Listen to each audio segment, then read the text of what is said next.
আমি ওরে বারবার বলছি যাত্রাবাড়িতে তুই থাকিস না, যাত্রাবাড়ির পুলিশ ভালো না, যাত্রাবাড়িতে আওয়ামী লীগের কিছু লোক আছে, তারাও কিন্তু আর কি তোরে আর কি সর্বনাশ করবে। তুইটা আমার 5,000 টাকা পাঠাই দেয়, ওর জন্য কালকে ডাক্তার দেখাবা। এই কি শেষ ডাক্তার দেখানো। 18 সালে আমি প্রথম স্ট্রোক করি।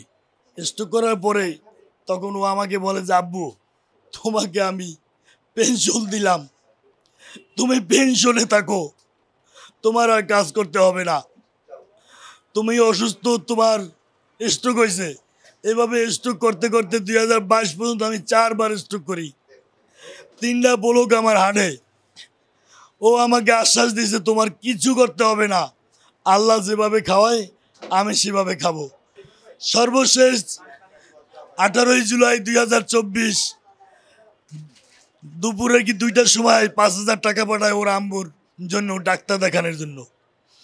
আমারে বলে কি আম্মুর ডাক্তার কালকে শুক্রবার দেখাইও, আজকে তো বৃহস্পতিবার, কালকে দেখাইও। আমি বেশি কথা বলতে পারবো না, রাস্তায় গন্ডগোল চলতেছে। আমার তো মনে মানে না, আমি 3টা আবার ওরে ফোন দেই। ফোন দেওয়ার পরে বলছি কি আব্বু আমার সাথে গন্ডগোল চলতেছে, আমি তোমার সাথে পরে কথা বলি।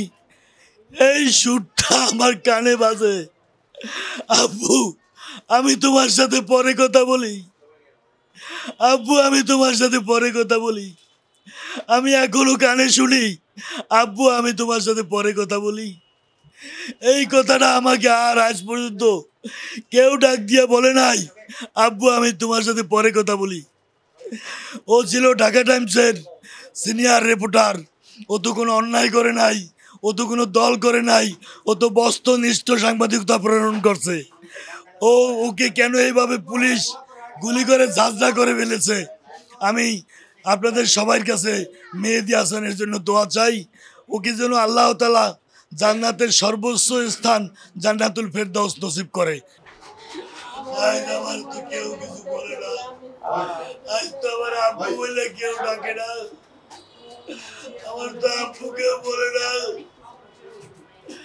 আমার শেষ ডাকটা আমার কেন দিল? আব্বু একটু পরে কথা বলি, গন্ডগোল চলতে আছে, পুলিশের গুলি চলতেছে, আব্বু একটু পরে কথা বলি। এই কানে যে আমার বাজনাটা বাজে আমি কেমনে বলবো, এই আমার মাথার মধ্যে ঘুরে আব্বু আমি একটু পরে কথা বলি।